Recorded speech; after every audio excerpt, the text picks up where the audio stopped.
Greetings, brothers and sisters, family and friends. I am the Minister of Wellness, Nathaniel Jordan, and it is time for part 10, the 12 components of food addiction, part 10, the condition CRAM. It took me a few days. I've been pumping out other videos again. I'm writing an article version for each of the 12 components. Why? Because this is very important. And so I've taken the extra time to do that because this is important. This is important. Please share this video. Go to my Facebook page, share the article, spread the word. I appreciate all of you all support, your shares, your likes, submitting your testimonials. Congratulations to Sister Lisa. This is her success so far. Lost 3 dress sizes and counting. This is just the beginning. And thank you. And I will be sending out your Eat for Health book tomorrow. Again, my store is in full stock. Everything is functioning. And I thank you all for your support. But like I said, for those who aren't able to support this ministry at this time monetarily, this is what I'm talking about right here with Sister Lisa. Okay, this is what I'm talking about. I'm not pumping out I'm not taking the time to pump out all these videos and do everything just for money. If I was doing it just for money, then I would charge for the 12 components of food addiction. I would set it up in a way to where you'd have to pay to watch these seminars and so forth. No, I'm pumping out all this information for free. I'm giving, and then that's in the hands of the Most High, who heart he touches to give back. But this is what I'm looking for right here. This is what I'm looking for. This is my number one goal in doing what I do, is this: for you to get off the death train. And so congratulations to you, sister. Please, in the comments, I want you all to support each other. Congratulate Sister Lisa for her journey so far. I will be sending out your e-fail book. As I said, this is gold right here to me. This is why I do all the free videos. And so I want you all to submit, get healthy. I want you to submit your testimonial. I want you to listen to me and follow what I'm teaching you for 6 weeks and submit your testimonial. Now, I know it'll take some of you all longer because of food addiction. I understand that it's hard. That's why I'm doing this series. But some of you all it'll take you is a good 6 weeks to 2 months. So I'm really looking forward to it. Continue to support each other in the comment section. Again, that is the purpose of this channel, is helping people get off the death train. So keep fighting the good fight, Sister Lisa, and everyone out there. Again, my email, Minister Nathaniel at the Minister of Wellness.com. Without food addiction, we would all be in top shape. If there was no food addiction, we would be in top shape. So Sister Lisa, as you see, she's doing such a great job, and other success stories such as Brother Nathan Duncan and Brother Cleveland. I know you're listening. A lot of you all, you're doing a great job. But let's be honest, if it wasn't for food addiction, we wouldn't have never got fat, including myself. Would have never got that big. But the food addiction, that is what makes this journey so hard, so difficult. And that's why I'm taking so much time in this series. How do you know you're a food addict? Well, if you're doing something that you know is harmful, but you can't stop doing it because the temporary pleasure outweighs the long-term harm, that's an addiction. And that covers all addictions. And this is the crisis, the food addiction in America and many parts of the world. Now, however, when you at least recognize the condition you're in, there is always hope for tomorrow. Why? Because the truth sets you free. Unfortunately, most Americans have thrown in the towel and not only continue to eat themselves to death, but then justify their suicide by knife and fork, and then demonize the attempts of others to eat to live. That's the last component, the ego trap. Now, I'm pumping out 2 parts today parts 10 and 11. And then it's probably going to take me a few days or so to get out part 12, because I have a feeling that once I really start sitting down and typing and getting in the zone with part 12, the ego trap, because that's the one where we really discuss the psychology behind the food zombies. And that one, that one might be a full hour. That might be a full hour. And I'm not going to hold back. I'm not going to stop myself. So if I start and I end up typing out 6 to 12 pages and it takes me an hour or 90 minutes to do that one, you all are just going to have to be patient with me. But this one and the 11th component, I was able to do both of these in a single day. And so we only have one more component left. It can get ugly when you try to attempt to persuade a food zombie about healthfully eating. When someone reaches the mentality to where they say we are all going to die anyway, and I'm not about to eat no seaweed, that's what they call the G-bombs. Once they reach that point, they're lost cause. Leave them alone. Leave them alone. Now, again, but before I continue, if this is your first video, you need to go back. Watch my 12-part series on the power of the G-bombs, then start on part 1 of food addiction. Knowledge is your number one weapon against food addiction. The more you know, the more you grow. The 10th component of food addiction is called the conditioned CRAM. That's what this 10th component, the conditioned CRAM. The conditioned CRAM is a survival mechanism inbuilt in us all. We, especially here in America, we are spoiled. We are living in food excess. When for most of human history, there have always been long periods of food scarcity, also called famines. Now, this is one of the benefits of technology. Again, overall, technology is killing us, but there are some benefits. One of the benefits is that if there's a famine in one part of the world, we can transport food from another part of the world that's not going through famine. And then this can be done in a matter of hours with modern transportation. The reason why we still have millions of children dying of starvation, that's due to the wickedness of their politicians. It is human politics contributing to hunger.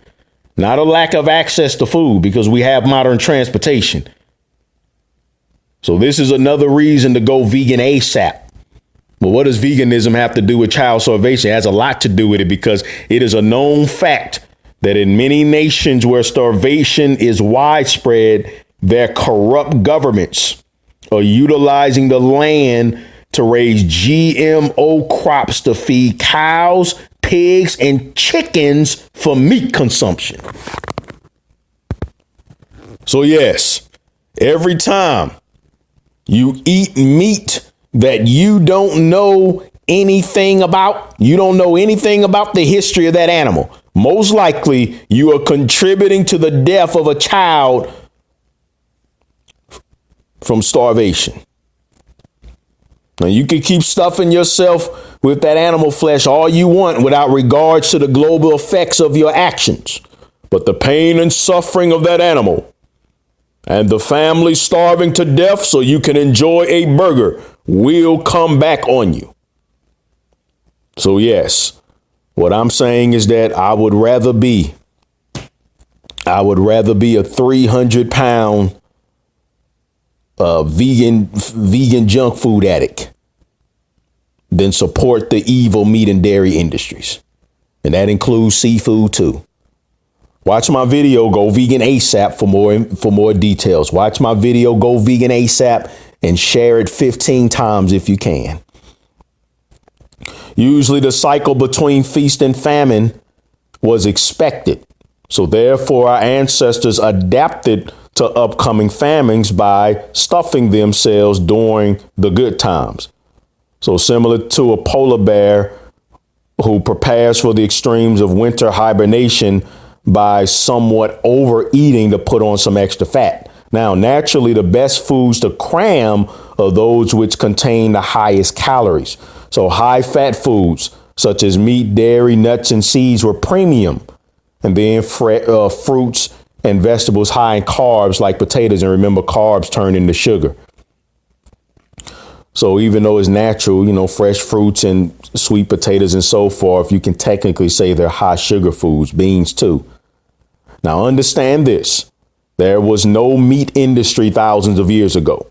So for most humanity, meat consumption was rare and eaten in small amounts.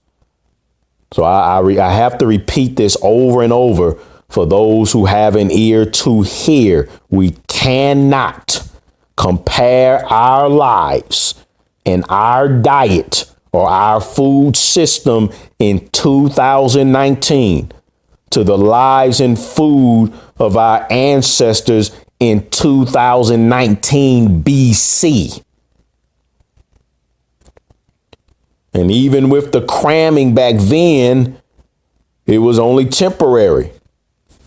And besides, the wealthy who could afford to be besides the wealthy who could afford to be lazy and get fat, the regular people stayed lean because of physical labor and an outdoor environment. Repeating this feast versus famine cycle over and over has ingrained in us the condition CRAM, meaning we are wired to see high fat, high sugary, caloric dense foods and stuff it down our throats. It's a natural instinct that we need to cram to prepare for famine.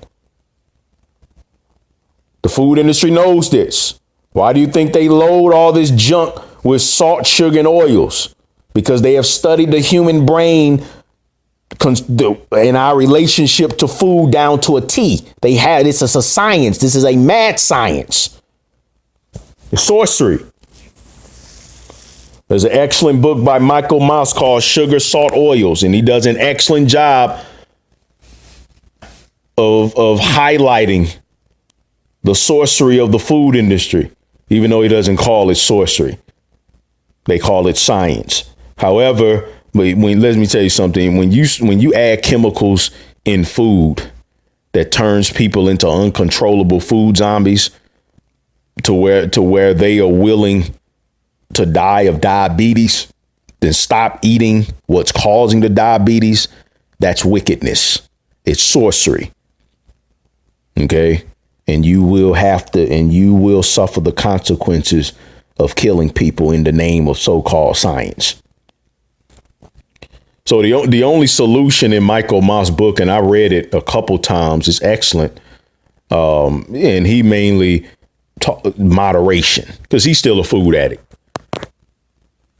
So he's saying he's empowering people so that they can just eat that junk in moderation. What do I say? Forget the moderation diet. I don't know about you, but I don't want to moderate my chances of having a heart attack, stroke, or being diagnosed with cancer. I want to eradicate all chances of having these chronic diseases. How about you? Or have you let the food zombies convince you that it's a matter of luck when someone suffers a heart attack, stroke, or gets diagnosed with cancer? We all hear the horror stories.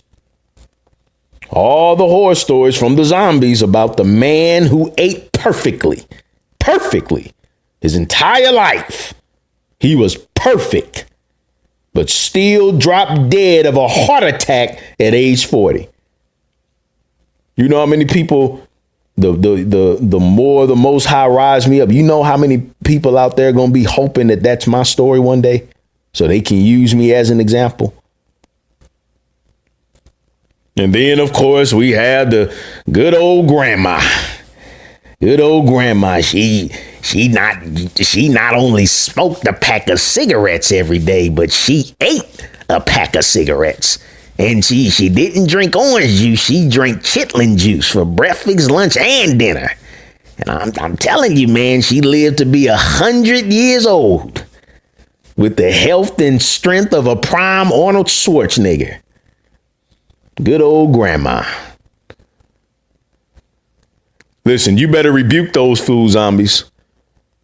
There was a sister Carnegie I'm sorry if I mispronounced your name. And she sent me a post on Facebook saying that she's been practicing water fasting, intermittent fasting to help her to, do better with to just trying to release herself from the bondage of food, because our whole day is consumed with trying to eat. That's all Americans think about. Like I stated, and I believe, is it toxic hunger, where, it's like people act like they gonna die if they're not chewing on something. So she's been practicing that. And she said that, somebody came up to her and just, and they was trying to stuff some cake down her throat. And I think she said they put their hands on her out of so-called concern. Like I said, these people are crazy. These people are crazy. I remember I had this obese, insane food addict when I was on the police department. And I did. It almost got ugly, because she put her hands on me and was trying to make the point that I'm getting too strong. So obviously this is a very mannish acting female police officer. And she was trying to make a point that, oh man, you getting too small. 'Cause look, I can even handle you now. And that almost turned ugly, but glory be to God that I kept my cool. But that was completely unprofessional.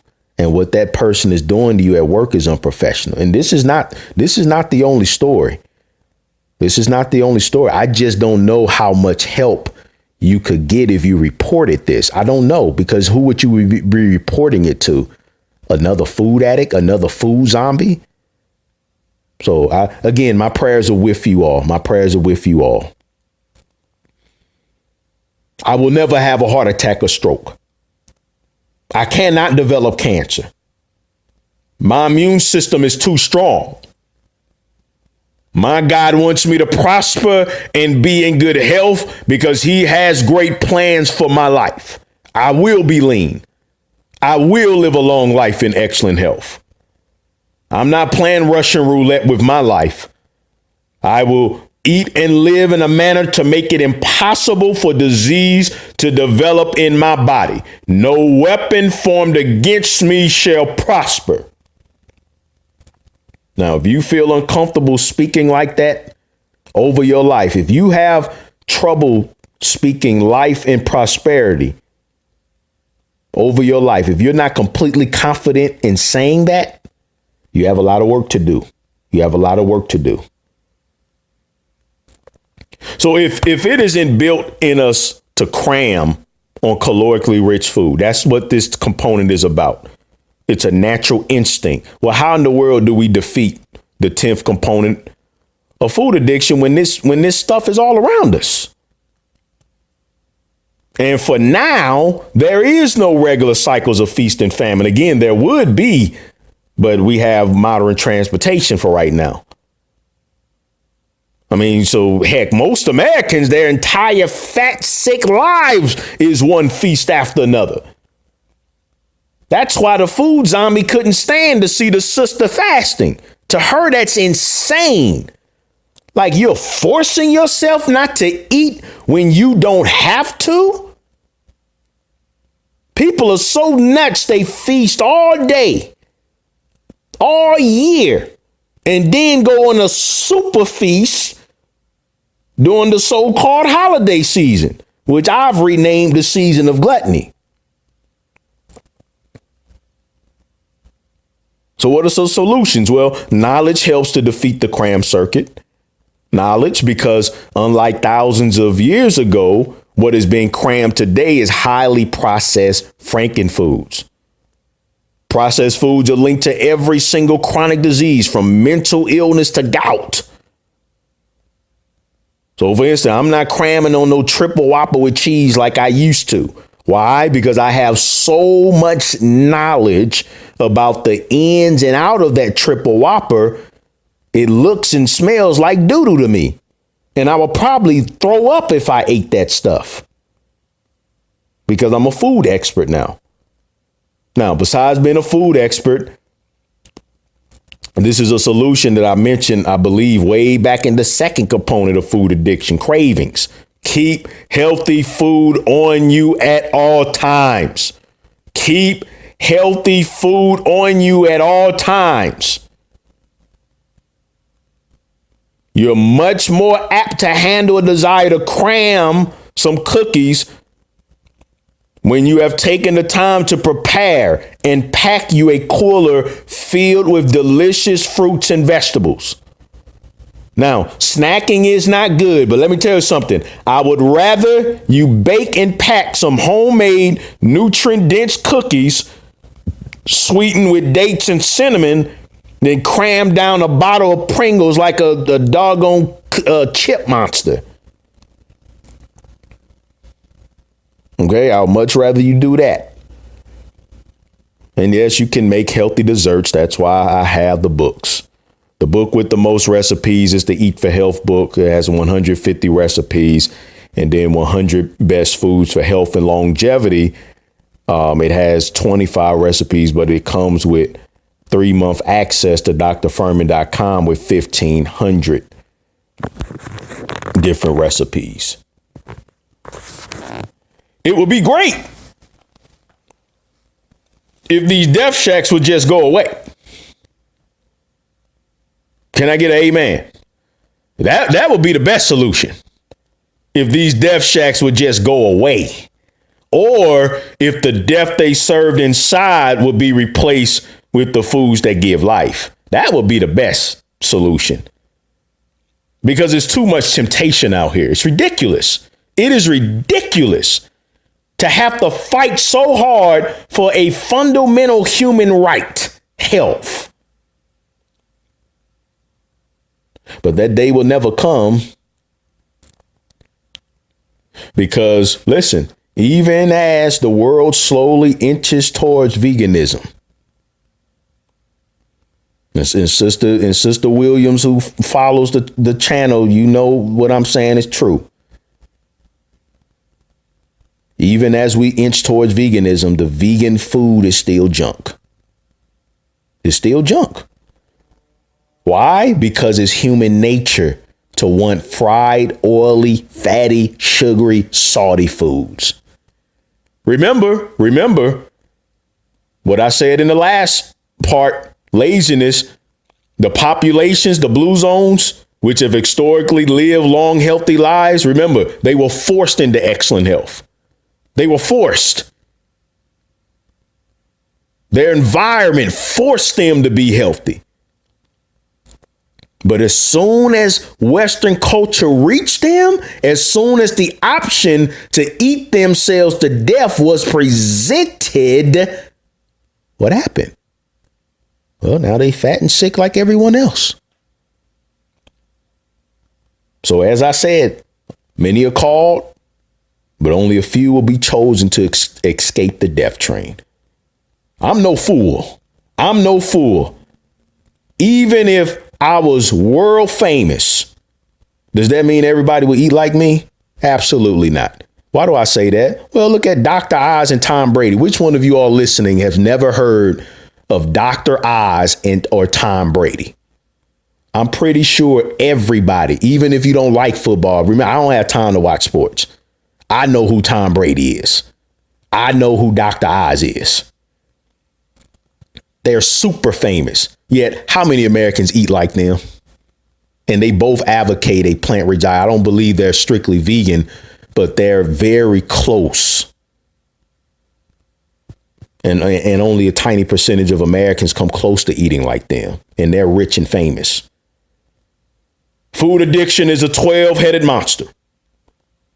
In conclusion, it is a 12-headed monster. A spell has been cast over the entire world. The sorcery of Big Pharma, doing their best to move the spellbound masses towards their disease-causing foods. It can seem impossible to come out of this spell. But I don't know about you. But I serve a God who can make a way out of no way. So just hang in there. Keep fighting the good fight, because deliverance is on the way. Come on, you all know the anthem. Say it with me, even though I can't hear you. I can be healthy. I will be healthy. I must be healthy. The t-shirt is coming out soon. It's coming out soon. I can be healthy. I will be healthy. I must be healthy. So we're going to move on. The next video, next part is the CRAM circuit. Very similar to the condition CRAM, but still some differences that I need to highlight. Component number 11, the CRAM circuit. We're almost finished with this course. Again, my full store is in stock. So for books, DVDs, and high quality whole food supplements, please go to the ministerofwellness.com and buy something to make to be a blessing to me as your minister of wellness, as I be a blessing to you and do this great work to help you all, Sister Lisa, and all of you all out there that are getting off the death train. So I have plenty. The good thing about donating by buying something is that you're making a donation is helping me out, but then everything on my site helps you out. Books, DVDs, supplements, my online store, the ministerofwellness.com. Everything is in stock. If you want one-on-one health coaching, go to the ministerofwellness.com and submit a form and say, I want health coaching. Make sure you look at the pricing. And I can break down the 2 hours to an hour, 30 minutes. Just do the math, reach out to me, and we can set something up, a one-on-one consultation. The holistic health fair is coming up. I have some room for 15 vendors, looking for 2 vegan vendors to come on out to St. Louis, Missouri, January the 4th for what I am calling the Superior Health Fair and Seminar. And I have the early bird special going on for vendors, for attendees, for those of you all like Sister Lisa, Brother Nathan, Brother Cleveland, all of you all who are who have lost a tremendous amount of weight and reverse disease. Tickets will stay only $15 for you. We have VIP packages going on where you can get a free t-shirt that's coming out or a product. So 2K20weightloss.eventbrite.com. Start making plans early. 220weightloss.eventbrite.com. You don't want to miss it. If you're able to, come on out. It's nothing like attending an event live. It's nothing like, just imagine, for a whole day, whole 6 hours, to be in the company of people who care about their health, and then being able to hear me speak live, of course, and meeting and greeting all of you. I look forward to seeing you all. And remember the 12 components of food addiction. All of this information is a part of my knowledge and application-based signature programs, which I have meticulously designed to empower people with the principles they need to eradicate obesity disease. If you cannot come out January the 4th, I get people all the time, when you come in here, I'll come when the organization, whether it's your church or your urban league, your NAACP, your college, your local library, they have budgets for speakers too. When they get in touch with me, and I can partner with them, and I can bring the seminar to you. So please share this information for all of you all who make donations by purchasing products. I include in there my speaker's profile.